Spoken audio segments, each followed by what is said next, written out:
Invest, invest, invest. It's what we hear all the time being promoted. But how can you start investing in real estate, which could need a huge amount of resources that you might not have? Well, if you've ever wanted to invest in real estate and don't know where to start, then this video is for you. Ladies and gentlemen, welcome back to the Sigma Real Estate Studios, and today we will be talking about joint ventures. What are they? And how can they help launch you into a world of real estate investing? But before we do, don't forget to hit that like button. Now let's go.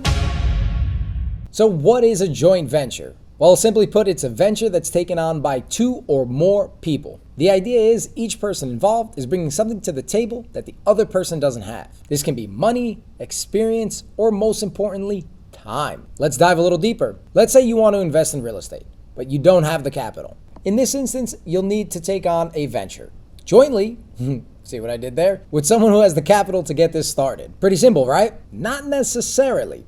Let's say I have the capital and you come to me with a property. Why would I agree to fund this project with you as my partner? In other words, what are you bringing to the table? And you might say, well, hey, I used to be a super at a building of 30 units and I have the experience to manage this investment property. That's what I bring to the table. One partner will bring the money and the other partner is bringing rental management experience. In this situation, a percentage of ownership will be agreed upon and also a clear definition of roles for each partner. Now, in my opinion, the one who brings the capital should be a silent partner and allow the partner who has rental management experience handle the day-to-day operations of the project, especially if it's going to be something that's a long-term hold. But what if you don't have rental experience? Well, think hard on what you do have. Remember, time is something that is an asset as well. If you can afford to look at properties all day and search for quick flips or investments, then hey, it's a great idea to start a joint venture with someone who has capital, maybe another person who has construction skills, and you'll be the guy that goes out there or the girl that goes out there and runs around looking for properties. If you have construction skills, well then maybe you just need someone who can fund the project for you. Now you're probably noticing that there are a variety of different scenarios that can come about even if you have $0 to invest. Do keep in mind though, if you're putting in $0 or nothing, then the investor could seek to get a higher return on the project since in essence they're taking the biggest risk of all by fronting the money. If you can showcase a good venture though, you can definitely get good investors. So if you have $0, where should you start? Well, the first thing I'm going to do is sit down and think hard.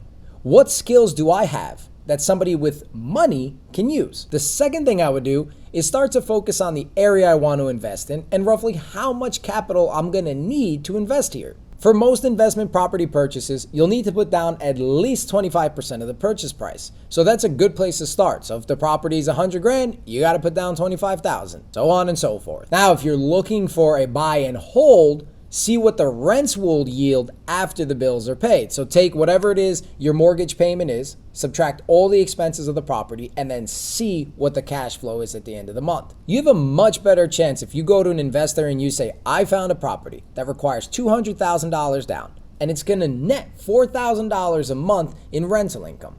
Then if you start looking for investors by saying, hey, would you like to invest in real estate with me? One, you're bringing an actual property with real numbers. The other one's just, yeah, sure, yeah, we can definitely do it together. And it's probably not going to amount to much. If you're looking for flips, then you're also going to need to find the average renovation cost for any projects the property may need. So find out what contractors are charging in your area for these types of projects, and that way you can incorporate that into your overall numbers. There's so many different skill sets that can be used in the world of real estate joint ventures and even in the world of investing on your own. I'd love to hear. Comment down below what some of your skill sets are. One thing I bring to the table is I have access to all the properties that get listed, and I can represent myself on investment properties. My job is to look at properties all day long. So when I see a good one, I let my investors know. Now, I'm currently not part of any joint ventures because my plate is full helping all you lovely people. In the coming year though, I do, however, have a joint venture lined up where I am bringing on a silent investor for a few projects.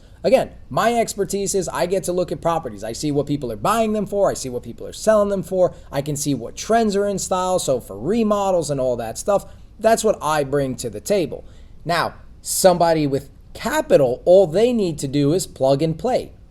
Everything on my end's done. They come in with the capital, boom, good to go. No matter where you are in life, you can start being an investor. My advice is start a separate account and attach a goal of how much you want to invest into that account every week. And when it hits that certain number that you can then use it to purchase something, well, hey, it's just the continuation of an investment. But I hear all the time, well, I don't have enough money to get started in real estate. I don't know anybody to get started in real estate. Well, great. Start investing into a real estate account. Even if it's just a tiny bit, start. And in the meantime, there's tons and tons of books out there to help you sharpen your skills in finding good investment properties. So take that tiny little bit that you invest into an account, if that's all you have, and use that investment money to invest in more ways to obtain knowledge, whether that's a book, whether that's an online course. Do be careful with online courses. A lot of them are filled with BS, so I would probably stick to books first to get your knowledge. And also read real life examples of people who have built their wealth through real estate. Arm yourself with knowledge. Knowledge is something that can never be taken away. I don't care how much money you have in the bank. One of my favorite books on real estate investing is The Millionaire Real Estate Investor. And the other thing I would say to do is, especially if you don't have much money and you just want to sharpen skills, I would say pick up a book on home inspections. Why? Well, because if you can understand what a home inspector is looking for when they're going through the property, well, then when you're touring properties, you could be looking for the same thing. So you could say right off the bat, oh man, I saw that picture in the book. This water heater looks like it's about to blow. Now that number's in your head as to, okay, this is a project that this home will need. So you see, slowly by slowly, you can start to arm yourself with tons of knowledge around the real estate industry. It's really as easy as picking up a book. Now, if you do have questions on this stuff, feel free, please drop a comment down below, or you can always schedule a 15-minute free consultation with myself or one of the team members by clicking the Calendly link down below. I don't know why I'm getting stuck here on the end. It must be because it's Friday. Anyway, I'm Jimmy O'Done, and thanks for tuning in to another exciting episode of the Sigma Real Estate Studio. And before you go, don't forget to hit the subscribe button, ding the bell, and I will see you here next time. Toodles.